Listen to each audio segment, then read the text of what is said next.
Esta no es una historia de terror cualquiera, es una confesión real, una puerta abierta a lo prohibido, a lo oculto, y al infierno mismo.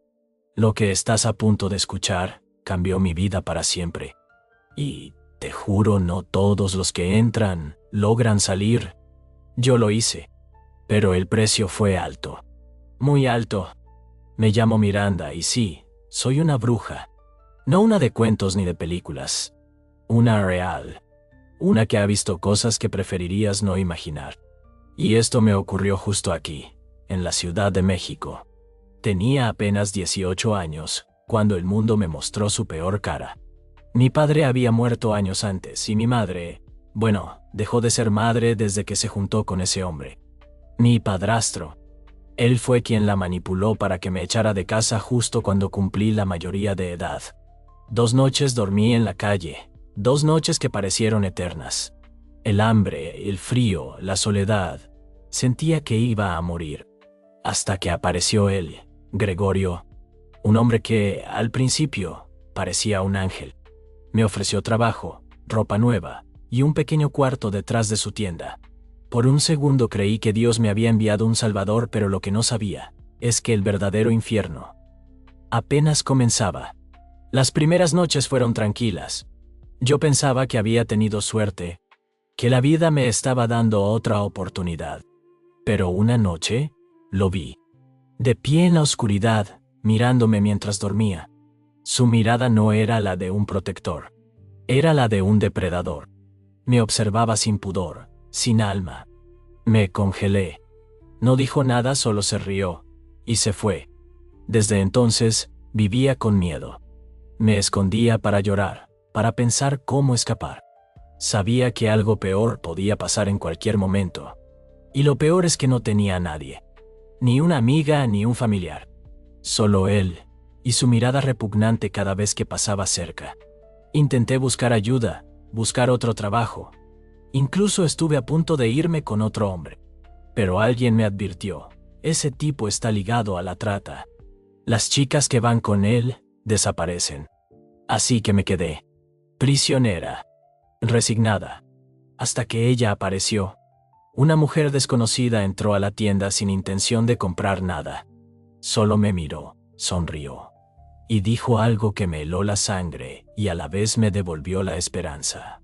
Tu sufrimiento puede terminar hoy, si tú lo deseas. Su voz era calma, cálida, como la de una madre que nunca tuve. Le pregunté qué quería decir, pero solo prometió que volvería mañana. Esa noche, Gregorio intentó tocarme, pero esta vez no me quedé quieta. Lo abofeteé, lo enfrenté, y él, furioso, juró que me quitaría el dinero y la comida, pero no me importaba, porque ahora tenía una luz, un escape, y ella cumplió su promesa. A las 2 de la tarde del día siguiente regresó. Me dijo que podía librarme de Gregorio. Pero no solo eso, podía desaparecerlo, y además darme una nueva vida con ella. Un hogar, una familia, una oportunidad. Acepté sin pensarlo, no por venganza, por libertad. Esa noche Gregorio comenzó a enfermar. Una tos brutal lo azotó durante horas. Y no paró. Se volvió un fantasma. En 2 semanas apenas podía levantarse. Su hija vendría a cuidarlo, y yo sabía que era mi única oportunidad. Esa noche, mientras él dormía, vacié sus escondites secretos. Dinero. Mucho dinero. Más del que imaginé. Lo escondí entre mi ropa y esperé. Y justo cuando su hija entraba por la puerta, ella llegó. En un auto reluciente, como si el destino hubiese venido por mí. No miré atrás, no me despedí, solo me fui. Gregorio murió esa misma tarde, en los brazos de su hija. Y nadie, absolutamente nadie, podía acusarme. Porque yo no lo toqué, y lo que lo mató no era humano. Nunca supe su edad, pero no aparentaba más de 30. Victoria era como un enigma, poderosa, bella y peligrosa. Me dio un techo, comida y algo que jamás creí volver a tener. Educación. Pero no cualquier tipo de enseñanza. Me mostró un mundo secreto, prohibido, letal. Cuando descubrí que podía hacerle daño a quien quisiera, sentí algo extraño dentro de mí. Fascinación. Y poco a poco, entre charlas, rituales y noches llenas de velas y símbolos, se convirtió en algo más que mi protectora. Se convirtió en mi mentora. Victoria me dio el amor que mi madre me negó, pero que nadie se confunda. No todo fue color de rosa. Para mí, sí lo era para los demás. Fue una pesadilla. Mientras estudiaba las artes oscuras, tenía que poner en práctica lo aprendido. ¿Cómo? Maldiciendo casas al azar, haciendo amarres sin que nadie los pidiera, manipulando la voluntad de personas inocentes solo por el placer de probar mis poderes. No había reglas, no había límites. Y en ese infierno me sentía poderosa. Victoria decía que era un prodigio, un talento natural. Decía que la oscuridad me abrazaba con cariño y yo me dejé abrazar por completo. Recuerdo con nitidez el momento en que ofrecí mi primera alma a un demonio. Escogí a un pastor evangélico. Victoria me habló de él con odio. Años atrás había quemado vivas a algunas de sus hermanas en un pueblo al sur. Quería vengarlas.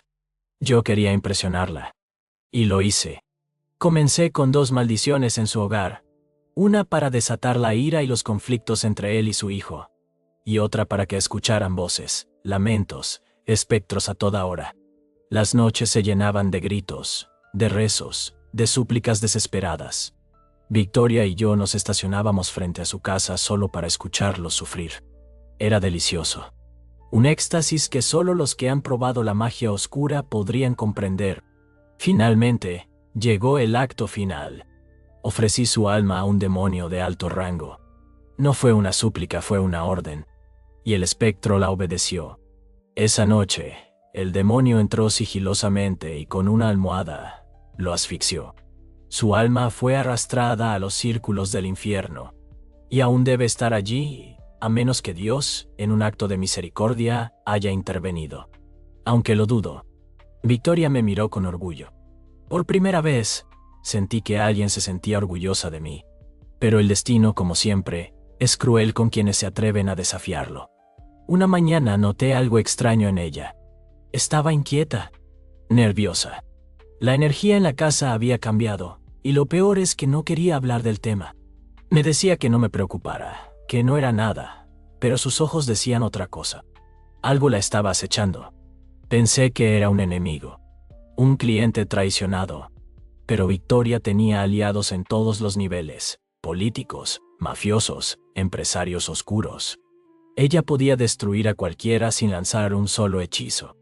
Entonces entendí que si algo la hacía temblar a ella, era algo muy, muy serio. 2 días después, entró a mi habitación en silencio. Nos sentamos en la cama, y me confesó que había una persona, un ser, a quien no podía dañar. Lo intentó todo. Maldiciones, hechizos, invocaciones, pero nada funcionaba. No lograba siquiera concentrarse. Me ofrecía intentarlo, pero me frenó en seco. Ni se te ocurra acercarte, esto no es humano. Sus palabras me helaron, y la forma en que las dijo, como si estuviera hablando con la muerte misma. Su voz temblaba, como si supiera que su final estaba cerca. Esa noche no pude dormir. Poco después, tuve un encuentro que marcó el inicio del fin. Caminaba por la ciudad, sola. Iba a almorzar cerca del centro comercial.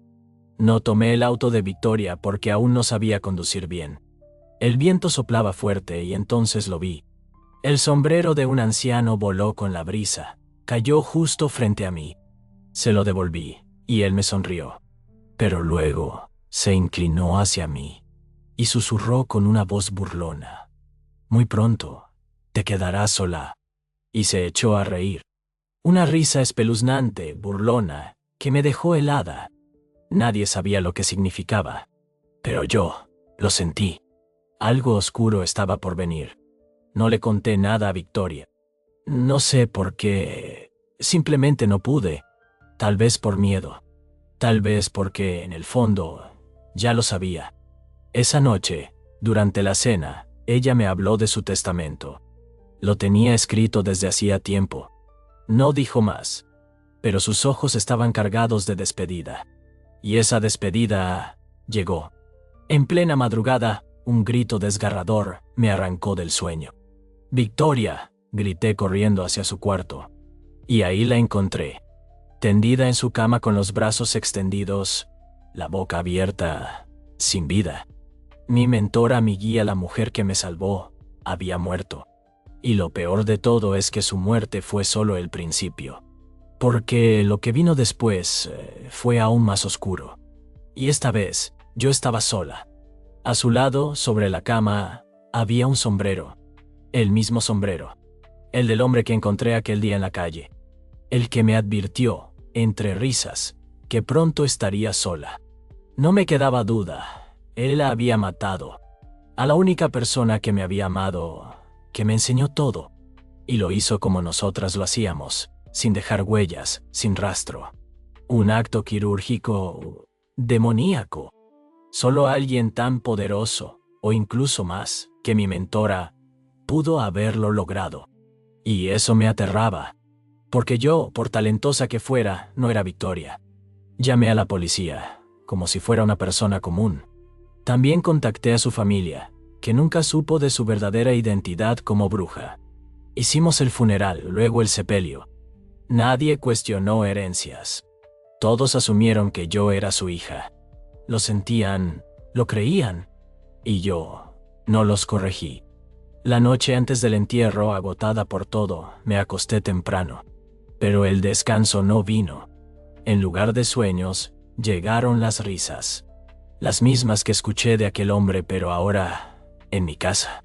Oh, que perturbé tantas vidas. Ahora era la perturbada. Irónico, ¿no? No podía dormir. No con ese sonido. No con esa imagen clavada en mi cabeza. Sentía rabia. Quería venganza. Prometí que no descansaría hasta encontrarlo y destruirlo. Pero el universo tenía otros planes. Durante el sepelio, lo vi. Ahí estaba, entre los presentes, con su sombrero negro, la misma ropa y esa maldita sonrisa burlona. Al hacer contacto visual, se lo quitó ligeramente, como si me saludara.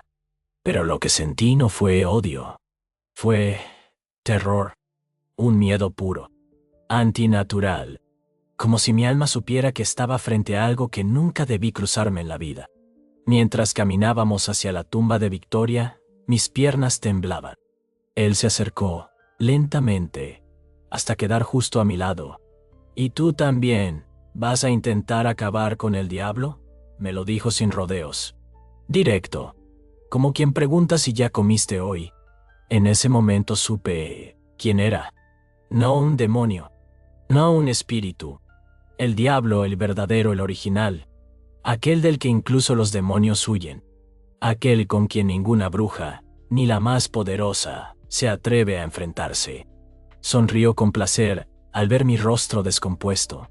Me dijo que no tenía nada en mi contra, pero si algún día se me ocurría desafiarlo, me enviaría al mismo infierno al que mandó a Victoria. Y se fue riendo, carcajadas que solo yo escuchaba. Nadie más lo notó, nadie más lo vio. Y por más que lo intente describir, nada se compara con haberlo tenido frente a mí. Jamás imaginé vivir algo así. Tal vez ni siquiera Victoria sabía a quién se estaba enfrentando realmente. Días después, el abogado de Victoria me llamó. La casa, el auto, las cuentas y una propiedad en el centro de la ciudad ahora eran mías. Yo era su única heredera.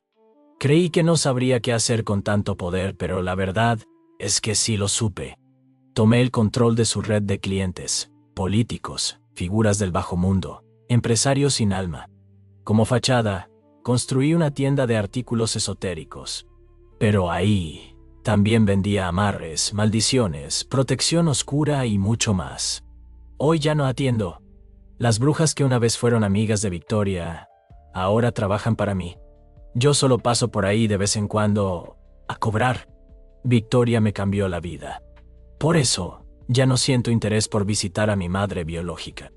Porque para mí, mi verdadera madre está en un cementerio. Y aunque suene loco o hasta paranoico, espero volver a verla algún día. Así tenga que ir al mismísimo infierno para lograrlo.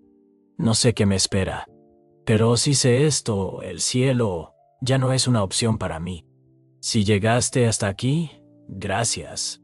Si quieres un saludo en el próximo episodio, solo deja tu comentario aquí abajo y con gusto lo haré. Nos vemos muy pronto. O tal vez no tan pronto. Si el diablo lo decide antes.